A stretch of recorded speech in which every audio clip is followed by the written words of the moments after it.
Hey there, welcome to Livewire. I'm your host, Luke Burbank. This week on the show, we are talking to writer and podcaster Dana Schwartz about her new book, Immortality, a Love Story. It's a young adult book that's got everything: history, romance, tons of blood. Then we will chat with the artist and writer Jenny Odell about her latest book, Saving Time, Discovering a Life Beyond the Clock.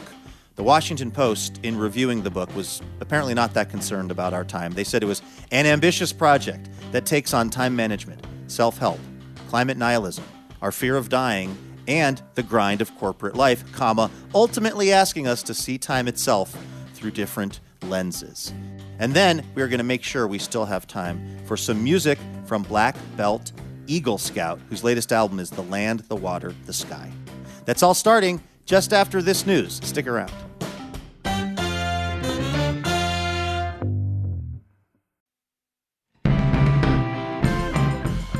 Hey, it's Luke. If you are a fan of comedy, please listen to the words that I am saying right now. There is a podcast that I really want you to add to your podcast queue, and it's called Nobody Listens to Paula Poundstone. The irony of that name is that everybody should listen to Paula Poundstone, my good friend, and also Adam Felber, the co-host, another good friend of mine. What they make each week is sort of like a variety show, also mixed with a late night show. There's a lot of public radio wit involved. Like, you know that Paula is really the standout cast member of Wait, Wait, Don't Tell Me. In fact, when I'm on that show, I always see a look of sadness in the eyes of the fans who have come out to the show because they realize I am not Paula Poundstone. Now, Adam Felber, also on Wait, Wait, Don't Tell Me, he's hilarious. The fans are only excited when they see Adam Felber. And together, Paula and Adam just have this really wild ride that's really funny. It's really informative. You need to hear Paula Poundstone try to understand QAnon. I'm not saying she got there. I'm just saying listen to her try to understand QAnon or talk to like a bona fide or rocket scientist or whatever. If you're going to look for an episode to start with from the Nobody Listens to Paula Poundstone, maybe start with the one they did called Everything You've Ever Wanted to Know About Microbes. It does have that. Everything you've ever wanted to know about microbes. Also, they had Joel Thurman. That's the legendary casting director with all kinds of crazy Hollywood stories. Check those two episodes out. And make sure you get Nobody Listens to Paula Poundstone. It is an absolute riot. You do not want to miss it. You can find Nobody Listens to Paula Poundstone on Apple Podcasts, Spotify, or wherever you listen to hilarious podcasts.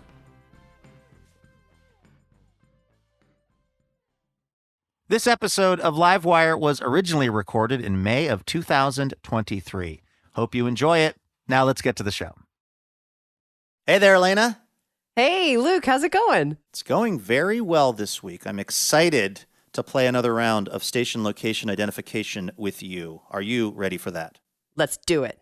All right, this is where I'm going to quiz Elena on a place in the country where Livewire is on the radio. She's got to try to guess where I am talking about. The name of this city was derived from the Native American term meaning wild rice. Neil Gaiman has lived in this place and actually maintains a residence there. It's somewhere in Wisconsin. Yes, yes. I remember hearing that he lived in Wisconsin, and I thought that was very strange. Good memory. It's not maybe where I would imagine Neil Gaiman is spending his time, but he is. Also, in 2002, an elephant escaped from the circus in this place and went on a little self-guided tour of the main streets of this city. It's not Milwaukee, is it? No, but it starts with an M. Also, the Muppets sing a song that almost sounds like the name of this city. Menominee! Menominee, Wisconsin. We're on WHWC radio on Wisconsin Public Radio. Well clued, Burbank. Well clued. It turns out we may have been working together for a while. All right. Should we get to the show? Let's do it. All right, take it away. From PRX, it's...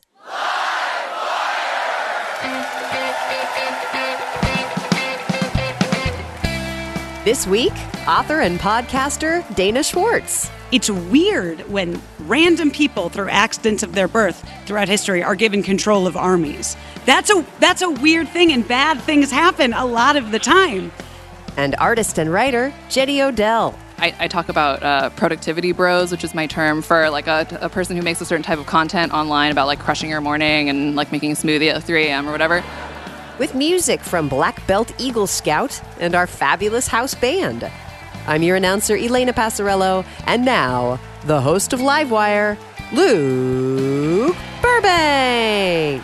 Hey, thank you so much, Elena Passarello. Thanks to everyone tuning in all over the country. We have a jam-packed show for you this week. Of course, we've asked the Livewire listeners a question in honor of the topic that Jenny Odell writes about. We've asked the listeners, what is your favorite way to waste time? We're putting that in air quotes, the waste part. But what is something that you like to do that other people might not see the inherent value in? We're going to hear those answers coming up in a few minutes. First, though, we've got to kick things off with the best news we heard all week.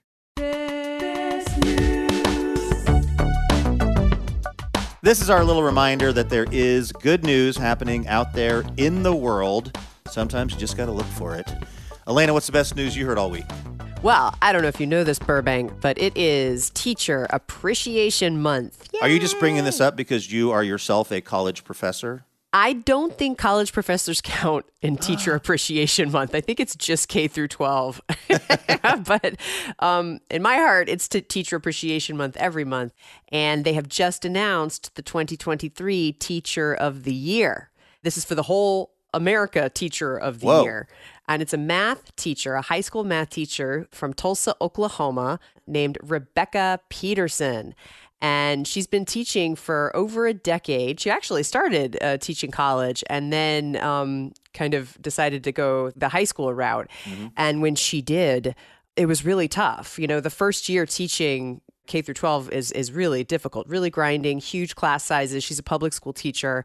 And 10 years ago, when Rebecca Peterson was just getting started, she found solace in this collaborative blog project called One Good Thing. And it was where teachers from all over the planet, just every day, they would just log in and they would say one good thing that happened to them amidst all of the challenges of a busy teaching day. And she says it saved her career. Flash forward 10 years later, not only has she posted to the site 1,400 times, but when she became the Oklahoma Teacher of the Year in 2022, which is the thing that qualifies her for the national title, she was given a year-long sabbatical to work on a passion project. And she brought this One Good Thing project to all of these teachers all around the state via the blog, via Instagram posts. And she was really just telling the positive stories of all of these different teachers. Even in her math classes, where you wouldn't think that there would be a lot of writing, she's asked the students to write about one good thing that happens to them in handwritten journals. So she's being recognized as the top teacher in our nation, or the most honored teacher of our nation this year, not just because she has this incredible passion for teaching algebra, AP calculus.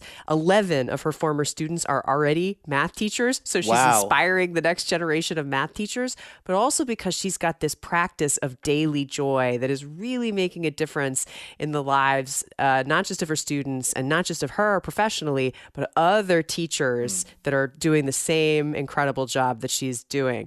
And I really, honestly, the best news I heard this week was just thinking about that legacy that she's leaving and that great work that she's doing. That is awesome. Now, you know, the best news that I saw this week also takes us to Oklahoma. You're kidding. It's a real Sooner State kind of situation in the best news this week.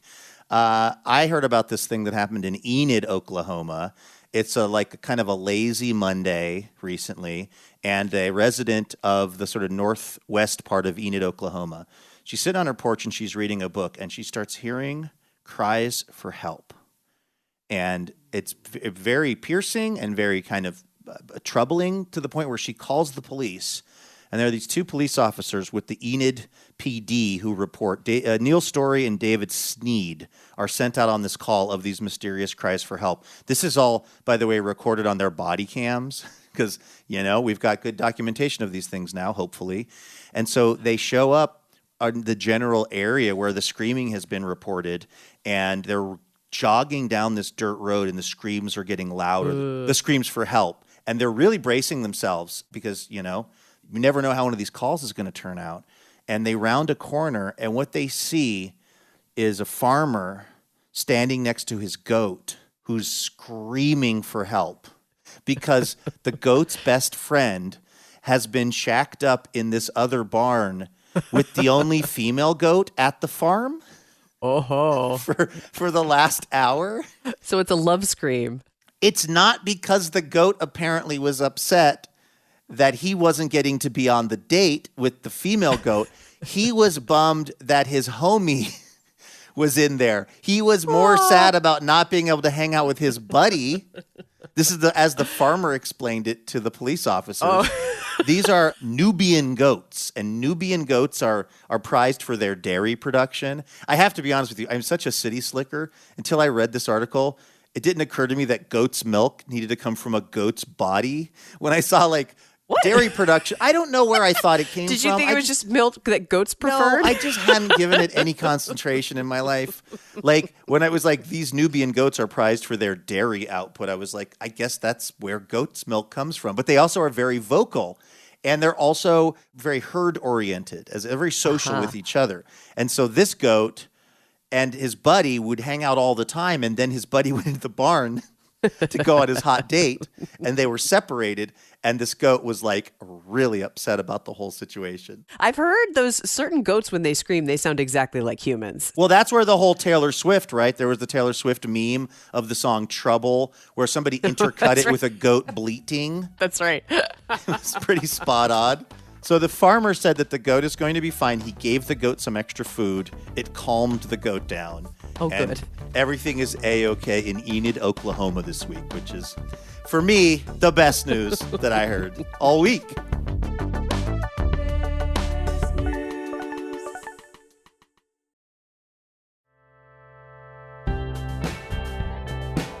All right, let's welcome our first guest on over to the program. She's a TV writer and the creator of the hit podcast Noble Blood, which investigates the juicy history of lesser-known royals. She's also published 5 books, including The White Man's Guide to White Male Writers of the Western Canon and Anatomy, a Love Story, which was a huge hit, and she's following it up with the highly anticipated sequel, Immortality, a Love Story. This is our chat with Dana Schwartz, recorded at the Alberta Rose Theatre in Portland.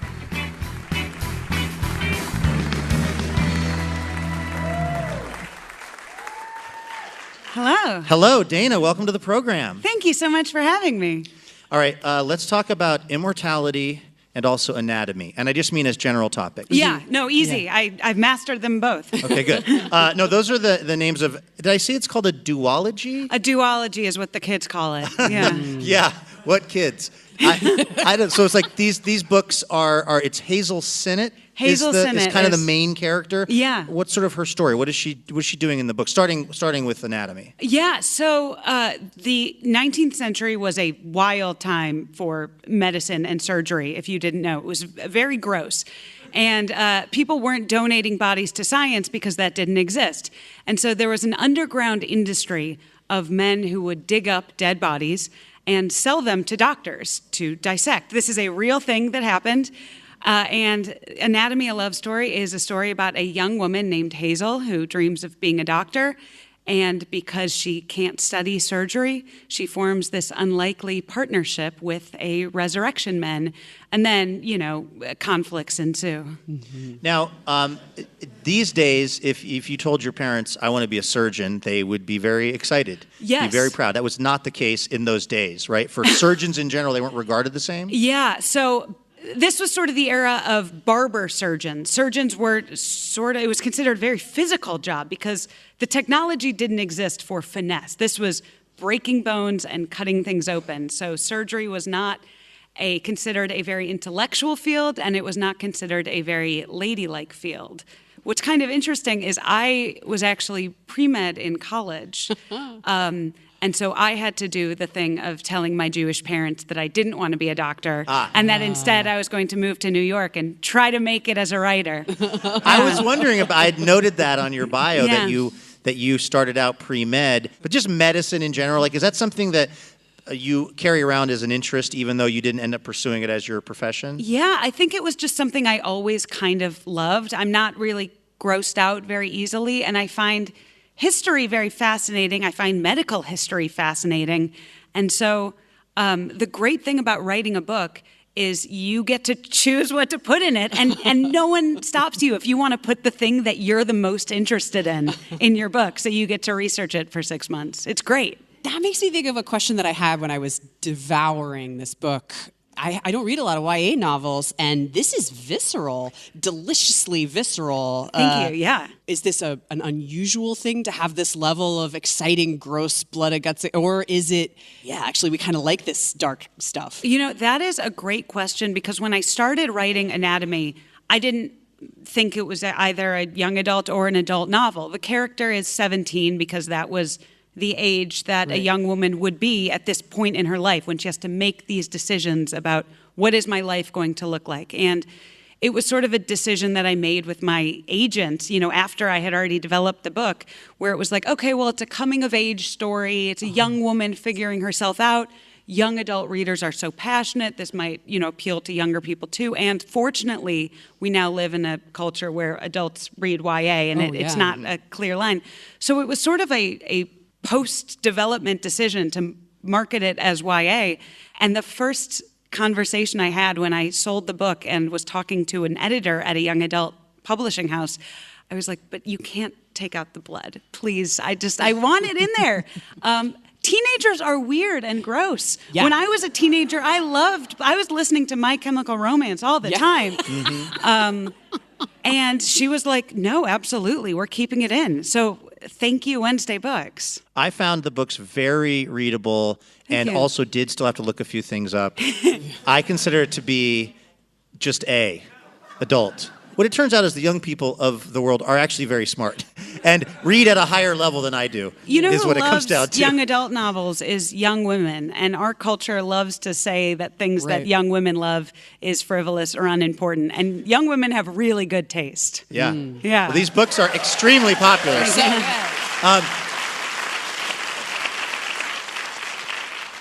We've got to take a real quick break here, but when we come back, Dana, I want to talk a little bit about this Noble Blood podcast that you host that is also really fascinating. We are talking to Dana Schwartz. Her newest book is Immortality, a Love Story. This is Livewire Radio from PRX. Stay with us, back in a moment.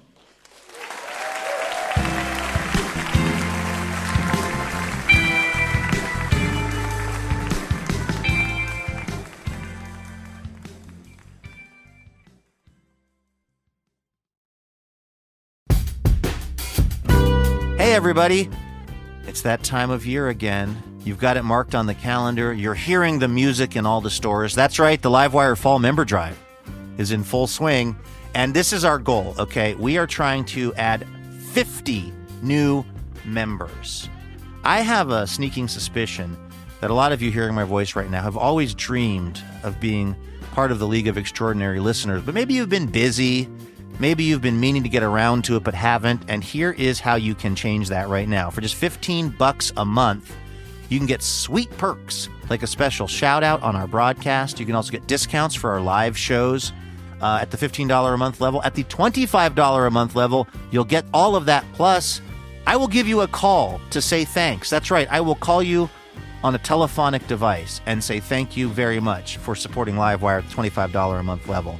But what is the biggest perk of all, even bigger than a phone call from me, Luke Burbank? It's knowing that you are supporting independently produced public radio with a mission to amplify unique and important voices. Head on over to livewireradio.org to join us today and help support the program.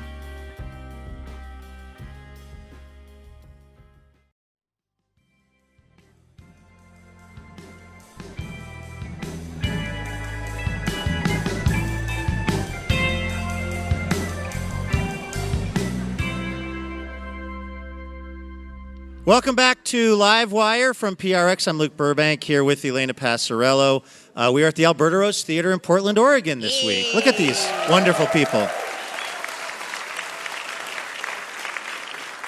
We are talking to Dana Schwartz about her new book, Immortality, a Love Story, and also your podcast, Noble Blood, which I will say I've only been recently acquainted with, and I am loving it. It's a sort of history podcast about nobility and nobles over time. Yeah. Is this something that you were always interested in? Were you into like kings and queens and duchesses? Yeah. I mean, I think from a very young age, children are primed on like Disney movies and fairy tales to just be fascinated by kings and queens and princesses. And then I was the type of young adult that did love ghost stories and slightly gory history. And there is plenty of that in royal history.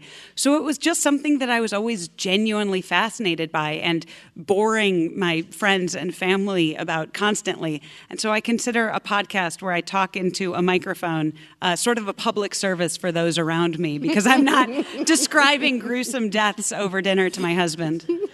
I was telling you this backstage, but one of the things I think that I was kind of surprised by was the tone of the show, because we live in a day and age where there are 1,000 podcasts being created every hour. That's a real fact. I looked that up earlier. Yep.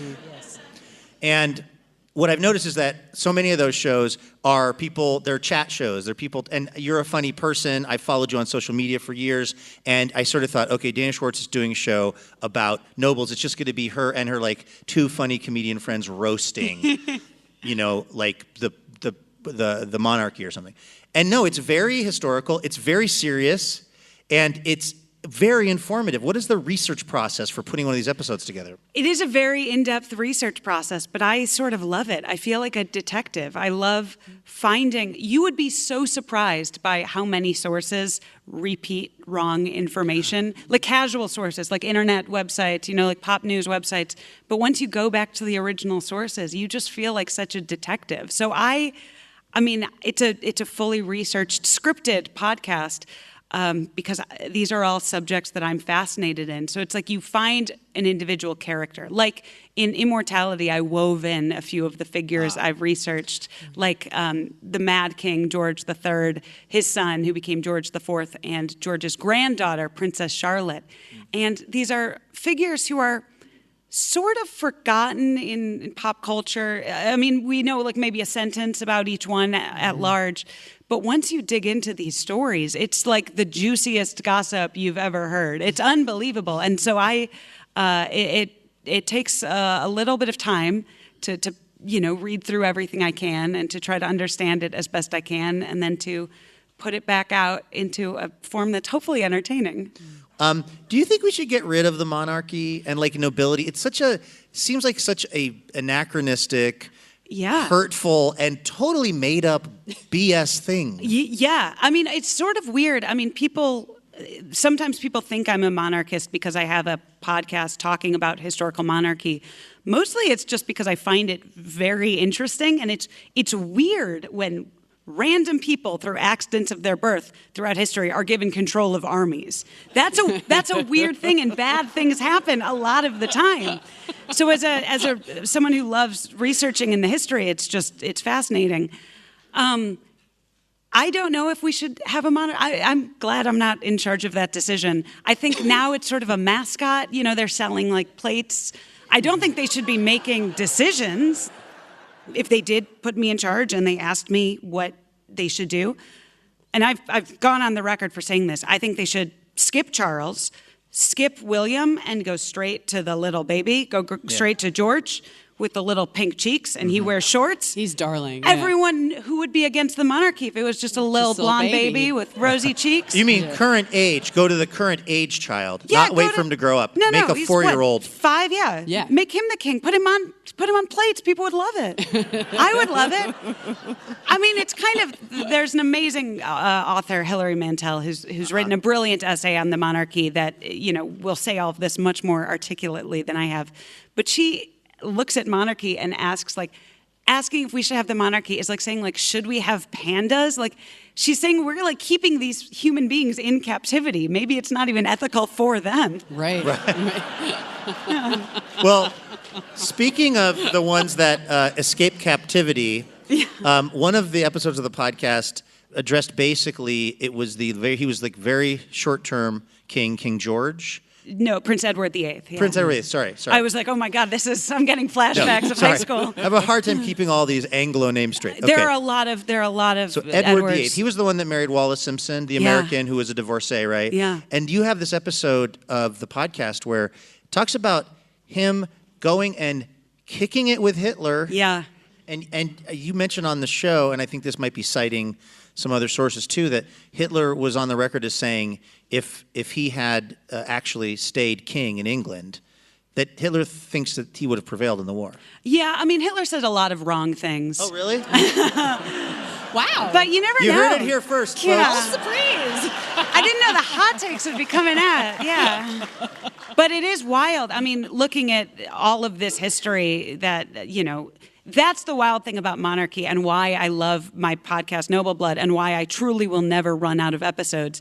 Because at the end of the day, these are human beings in positions of enormous pressure and power, and they're just people. They're jealous, they're insecure, they're stupid sometimes, a lot of the time. They fall in love with bad people. They just act like rich people who have never had a job and now they're in charge of everything. Yeah. Genuinely. And isn't that just interesting? Yeah. It's just weird. It is. Shakespeare thought so. Yeah. Right? And Right. We're talking to Dana Schwartz about her podcast, Noble Blood, and also her latest book is Immortality, a Love Story. When you're not podcasting about nobility or writing about like Scottish body snatchers, you also write television set in this era or at some era known as the Marvel Cinematic Universe. You wrote for She-Hulk Attorney at Law. Yeah. Is it hard? Is it hard to like switch your brain from like Edinburgh of a certain era to like modern day She-Hulk lawyering? Yeah, I think I definitely read a lot of comic books in that time just to get in the rhythm and the mode. But yeah, I do sort of get that strange thing where I do divide my days, where it's like in the morning I'll be writing a novel or writing a TV show, and then in the afternoon I'm reading these letters from 1700s from the horniest people you've ever met.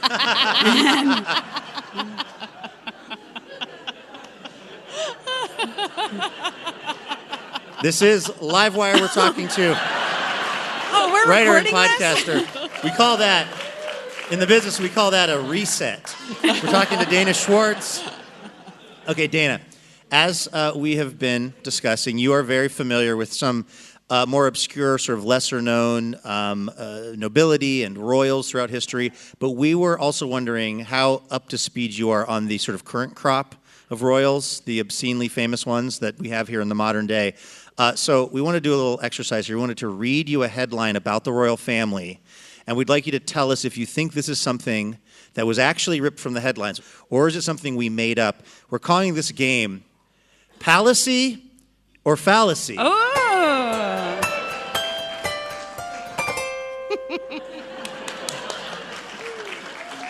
Yeah. All right. This is a headline. Tell me, Dana, if it's a palacy or a fallacy. Ed Sheeran mistaken for Prince Harry by the royal family. I hope that one's made up. Absolutely real. Oh my God. It's from the website of the UK's #1 hit music station, Capital. Oh, no. How about headline, Palacy or Fallacy? Do letters prove member of the royal family was Jack the Ripper? That one's true. Absolutely real from the Mirror in 2016. Do you know about that? Has that been part of your research? Yeah, it's not. If anyone's read From Hell, which is an amazing graphic novel that explores sort of this theory that it was Queen Victoria's son who was Jack the Ripper, but I mean, it's fun to think. It's funny how disappointed you are that he's not from the royal family. You're like, spoiler alert, he's not. He's not. How interesting would that be, though? Wouldn't that be amazing? Just the managing your schedule, it seems, being like in the royal family and then also doing all that killing. You would be surprised. Being the son, like not being in charge, it's a lot of waiting around. You phone it in most of the time. Yeah. How about this? Palacy or fallacy? Prince William hints at jealousy over Harry's friendship with Tyler Perry, claims to be, quote, big fan. Is that real? We made that one up.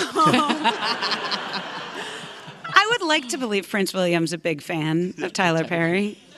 All right, real or made up? Headline, the woman who took Prince Harry's virginity in a field as a teenager is auctioning the Miss Piggy toy that he gave her for charity. Okay, I'm going to say made up. That's absolutely real. No. Oh, That's no. And that's See, recent. That's from The Sun, February 22nd, 6. This is that panda thing where you're like, these poor people. He shouldn't have to. He should just be like, he never should have been a prince. He should have like owned a surf shop. Yeah. Always. Like this isn't the life he should ever have. How about this one? Camilla Parker Bowles can't stop talking about Joe Biden's long fart. That one's true. Absolutely real. Yeah. New York Post, 2021. Wow, Dana Schwartz, you really know your palacy or fallacy. Yeah. Maybe I need to read less Daily Mail. Well, thank you for coming on the show. Congrats on the book and the podcast. Dana Schwartz, Thank you so everyone. much.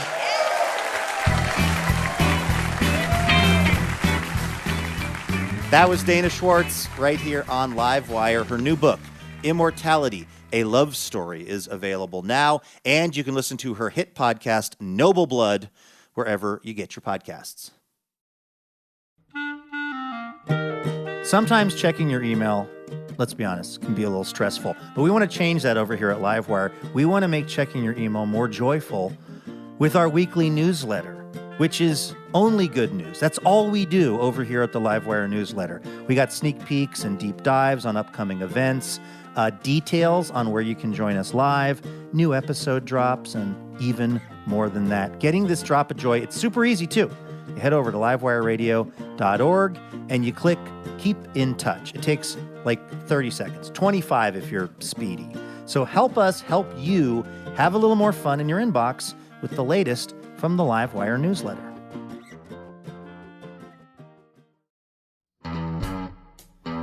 Hey, special thanks this week to Karen and Brian McManus of Seattle, Washington. Karen and Brian are part of the Livewire member community. They are in the League of Extraordinary Listeners, and they are generously supporting our show with a donation each month.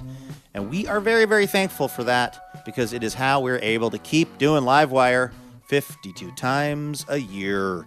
Thanks, Karen and Brian, for keeping Livewire going.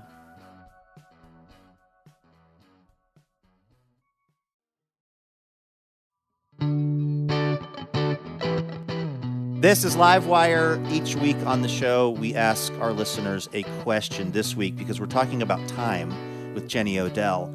We asked our listeners, what is your favorite way to, quote-unquote, waste time? Elena has been collecting up those responses. What are you seeing?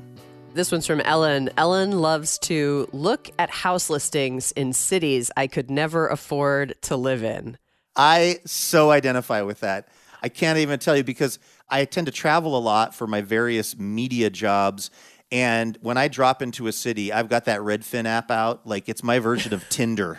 I'm just like, what's happening here in Fort Worth, Texas? How much could we get for a couple of 100,000? Right. What's another time waster that one of our listeners enjoys? Here's a great one from Amanda. Amanda loves singing songs about my cats to my cats. Because really, if you write a song about your cat, no one else wants to hear it. I just wrote a new one this week that I think is really going to top the charts. My cat's named Bubbles, and I pick her up and I sing a song called Bubbles Baby, but it's to the tune of the Muppet Babies theme. Bubbles, baby, we make our dreams come true. I mean, that's about the extent of the song. It's just Bubbles, baby, we make our dreams come true. But it seems to be working out pretty well around here. Does she like it? She doesn't like it because I'm also holding her in my arms like a baby while I do it, which is very disorienting for her. They don't like that, no. But yeah. I'm hoping that, you know, in year 2 of us living together, we can have a breakthrough that I'm allowed to rock her like a baby for at least 20 minutes a day. All right, one more time waster that one of our listeners loves. Ron loves to waste time by not reading all of the books that he keeps borrowing from the library. Guilty. When I go to the library, because it's free and because it's books, I like, it's like the super toy run. And I come home with like a bedside table's worth of books in that I could stack them to be the bedside table. Mm-hmm. And then I just wait for them to be overdue. And then I just schlep them back to the library. But see, my problem with Ron's premise is that if Ron doesn't finish the book, then there was nothing of value that happened. I mean, what about the 80 pages that Ron did read? I mean, that was something. I don't even open mine. I guess that's what I was, my not finishing is not reading at all. All right. Thanks to everyone who sent in a response to our listener question. We've got another one coming up for next week's show, which we will reveal at the end of today's program. In the meantime, speaking of time, Our next guest is a writer and artist. Her first book, How to Do Nothing, Resisting the Attention Economy, became a New York Times bestseller and was named one of the best books of the year by Time, NPR, and others. The New York Times calls her latest book, Saving Time, Discovering a Life Beyond the Clock, paradigm-destroying.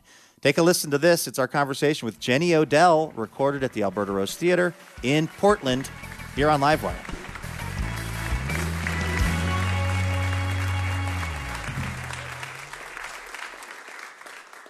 Jenny, welcome to the show. Hi, thanks so much for having me. I heard you say that you wrote this book because you needed it, or you needed to. What was going on for you that you needed to write this book? So amazingly, this was before the pandemic. I was just noticing that all of my thoughts about time felt very pained or painful. Like time was either running out, I didn't have enough of it. I was at the same time very concerned about the climate, and then just like the fact of my mortality, I only have so much time in my life.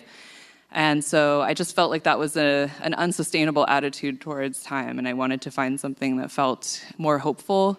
And also just more generally, I think I was just trying to recover my appetite for the future. So I think it's really hard to think about the future right now. You start the book talking about moss that was growing in your apartment. What did that teach you about time? Yeah, so there's a very damp corner of my apartment, and essentially some moss spores came in through the window at some point in the last handful of years, and this moss started growing in a little planter on the windowsill, and I happened to be reading Gathering Moss by Robin Wall Kimmerer, and so I had just, it's a great that's book. an intense flex. I happened to be reading a book about moss when I noticed this moss also growing, which taught me about abstract time. Yeah. I mean, I think reading that book really gave me an appreciation for the fact that moss is, it's alive, it's also responsive. So, having it in my apartment, I think it made me pay more attention to moss outside and just seeing, minutes after it rains, everything turns more green. And the fact that moss can go dormant for, many years and then come back in the presence of water, that's just a notion of time that feels kind of more stretchy and less linear than obviously something like clock time.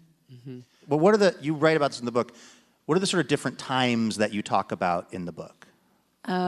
With moss, or no, just in general? Just generally throughout the book. I think we've covered the moss topic.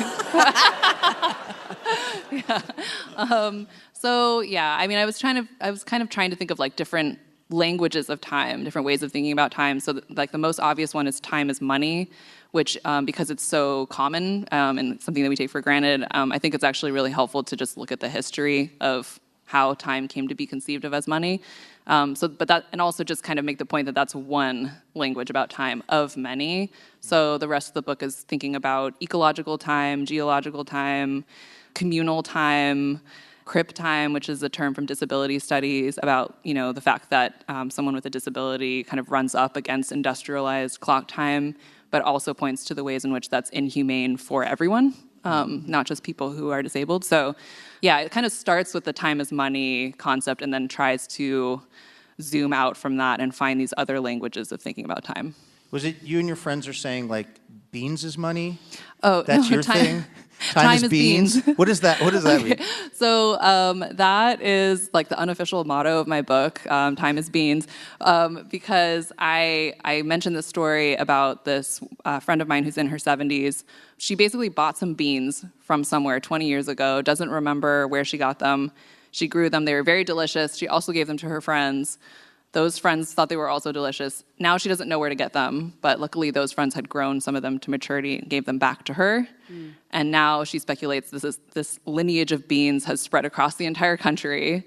And when I was talking to her about it, we were kind of discussing the fact that that's a very non-transactional exchange. Like something was given back to her, but it's not exactly what she was giving, and it's this sort of non-zero-sum way of thinking about giving and taking that I wanted to use as a metaphor for time, where it's something different than me having my time units in my time bank and you having yours, and all we can do is exchange them in a transactional way. We're talking to Jenny Odell. Her new book is Saving Time, Discovering a Life Beyond the Clock. Do you think that we approach the idea of time differently here in the U.S. than other places? I think a lot of us think of like Italy and France, where it's supposedly everyone's having like a 3-hour lunch and they're having wine at like 1 p.m. That just seems great. I mean, though, is there anything uniquely American about how Americans sort of think about time? I think so. I mean, definitely the Protestant work ethic is very strong here. Like the notion of that being busy is something morally good. You know, some of the studies that I read that were comparing the U.S. to Western Europe, for example, Americans responded to surveys valuing like individual responsibility a lot more. So like the sort of notion, like the bootstrapper ethos, and that lends itself to a notion that I have 24 hours, just like everyone else has 24 abstract hours, and my job is to run them through my sort of success factory more and more efficiently, versus thinking more collectively about, you know, policies or structures that would liberate more time for more people. Like, I do think that that's an American kind of view. Your previous book, How to Do Nothing, was this huge hit. And it was on Barack Obama's list for that year of books that he was reading and recommending. How do you get that information, like as the writer of one of those books? Does he call you? Sadly, no. No, I was actually, my boyfriend and I were on our way to a movie, and I just heard him in the next room say, like, I think he said, like, I have some weird news, because he had seen it on Twitter. Oh, so you don't even get a personal call. You just find out with the rest of the plebs. Oh, yeah. Wow. Oh, there's no crown and scepter in the mail or... No oversized check? No. But I mean, it must be a pretty big honor, and it must have been a pretty good day for you. Yeah, I mean, it's surreal. I mean, I think like that, I mean, this book as well, but How to Do Nothing was very personal. Like it has a lot, it's has a lot of details that are specific to me and specific to the Bay Area. And so to just know actually that anyone has gone on that journey and finds it resonant is amazing to me, even if they're not Obama. It feels to me like this latest book, Saving Time, is a sort of natural outgrowth of How to Do Nothing, because if you're going to try to focus on doing nothing, or at least kind of decoupling from like financial thoughts being the primary objective, et cetera, and spend more time in reflection, which is what you write about in the first book, you got to figure out how to reorient your time so that you can actually do that. But I'm curious, for people that don't have that luxury, like the way that their clock is oriented is survival mode, you know, economically, emotionally, what would your advice to those folks, or what can you offer to those folks who don't maybe have the luxury of sitting down and thinking, I'm going to spend more time in reflection? I mean, I think the number one thing that I would say is, you know, like I talk about productivity bros, which is my term for like a person who makes a certain type of content online about like crushing your morning and like making a smoothie at 3 a.m. or whatever. You mean rising and grinding? Yeah. Yes. And I guess I would say that I feel like there's something a little bit punitive about that, like telling someone who doesn't have control over their time that they could if they just worked harder, if they did it better. And so I guess like the first thing I would say is to not subscribe to that way of thinking and not sort of blame oneself, and then also look to, you know, what are ways that you can join up with others to build some sort of collective power, because you individually don't have it, whether that's, you know, union organizing or something less formal, but basically just acknowledging that you would need to move beyond the individual, because that type of content is always really addressing the individual in isolation from those other things. I mean, I don't want to boil it down too much, but is the overarching idea of the book really capitalism is sort of the problem? Like you have basically like time is money. You have labor, you have value being taken away from people and then accreting to the pockets of super wealthy, and that is that basically the main issue? Yeah, it's the same, and it's the exact same one as in How to Do Nothing. So yeah, I mean, capitalism remains the problem. Yes, yeah. I mean, like, you know, when I was the first chapter is about the history of that concept of time is money, and you find out that like that time is money. The time in that equation is other people's labor time. Like that is how that notion came about. Even if a privileged person is, you know, sort of in control of their own time, they've internalized hosting a radio show, for instance. Yeah. You know? Yeah. But, you know, like that sort of notion of control remains like in the way time is talked about when we say time is money. Yeah. The book is fascinating. It's Saving Time by Jenny Odell. Jenny, thanks for coming on Livewire. Thank you. That was Jenny Odell, her latest book, Saving Time, Discovering a Life Beyond the Clock is available now. I'm Luke Burbank here with Elena Passarello. We've got to take a quick break, but don't go anywhere. When we come back, you're going to hear some amazing music from Black Belt Eagle Scout. Stay with us. We'll be right back.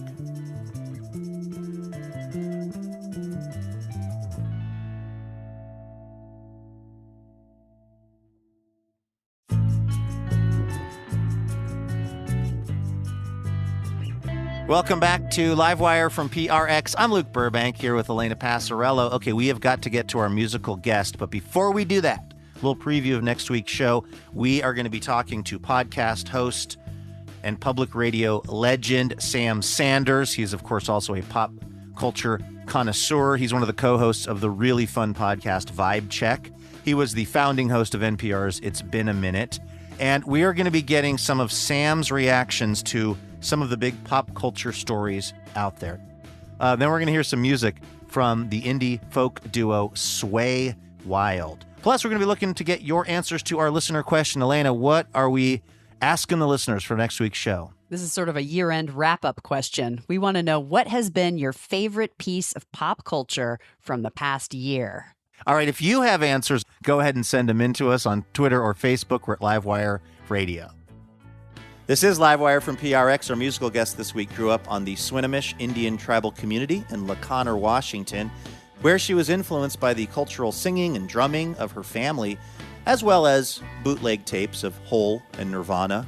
Her latest album, The Land, the Water, the Sky, is a love letter to indigenous strength and healing that Rolling Stone calls fiery and brilliant. Take a listen to Black Belt Eagle Scout right here on Livewire. KP, welcome to the show. Thank you for having me. I'm curious when you started realizing music was going to be a really big part of your life personally. Like, how old were you? What did the music do to you? What kind of music was it? Yeah, I mean, I'm from Swinomish, and my family are all singers, but we're more so like cultural singers. And then also in Washington, grunge, Riot Girl, all this really incredible DIY underground music that just sort of was a part of our everyday life also. And so, I don't know, I feel like middle school, high school, I was like, everyday people do music. I could do music too. This album is so beautiful. What were you going for sonically when you produced it, when you recorded it? Like, it just has such a unique and lush sound. I was lucky to work with a really good friend of mine, Takia Reed, from this band called Divide and Dissolve. She's this like metal guitarist, and she has this plethora of pedals that just sort of takes up the essence of like the wilderness. And I think we just jumped off from there, having like a really atmospheric sound with a lot of reverb, a lot of like crunchy sort of guitars that I think really like set the scene for what could, come from different songwriting parts. Yeah, I feel like it's really dreamy, but it also has a lot of really great, like, rockin' guitar. Like, it's not any one thing. As soon as I think it's being one thing, it sort of shifts a little bit. Where is the cover photo for the album taken? Because in the words of Liz Lemon, I want to go to there. Where is that at? That's in my homelands of Swinomish. Wow. It's within one of the bays. And so there's this little bay that's outside of some of the islands there. Yeah. Yeah, it's a pretty magical part of the country. Where are you living these days? I live in Swinomish. Was that important for you, or has it been important for you to be physically in like the place of your ancestors and be around that? Yeah, I mean, for me, like where I'm from, I always knew I was going to move back home. I didn't know that I would move so soon. And I think that being home in the time of the pandemic, like there was a lot more space to be outside. There was a lot more space to walk around and feel, I guess, more like connected to where I'm from. And that was really helpful in the writing process of the record. All right. This is Black Belt Eagle Scout here on Livewire.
That was Black Belt Eagle Scout playing Don't Give Up right here on Livewire. That's off her latest album, The Land, the Water, the Sky, which is available now.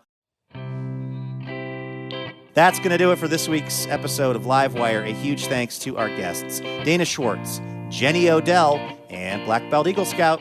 Laura Haddon is our executive producer, Heather D. Michelle is our executive director, and our producer and editor is Melanie Sevchenko.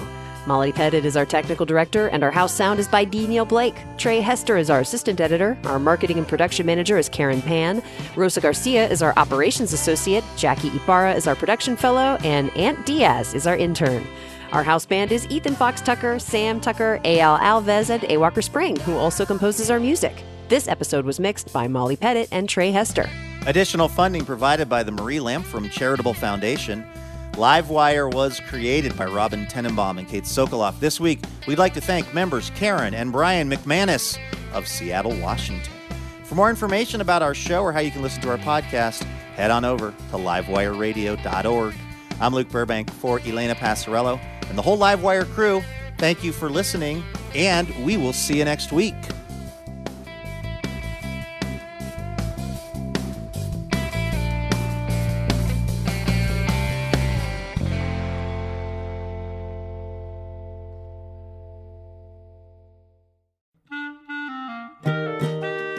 Dear Livewire, when we first met, I was really shy. I had no idea we'd spend so much time together or that you'd be one to fill my heart with joy and make me want to be a better person. Oh, I'm sorry, I didn't know you were here. I was busy reading a review from one of our many rapturously smitten listeners. Oh, wait, actually, no, sorry. This is from Elena. Anyway, the point is, it would be really helpful if you wanted to leave us a review. Feel free to say really nice things about us, and we'll even read them now and then on the show. So you might hear your review of Livewire read on the program itself. Reviews help other people hear about the show, and then we can keep doing this for a long, long time because we love having this job. Thank you so much if you've left a review, and if you're about to leave a review, you can go ahead and do it right where you get the podcast.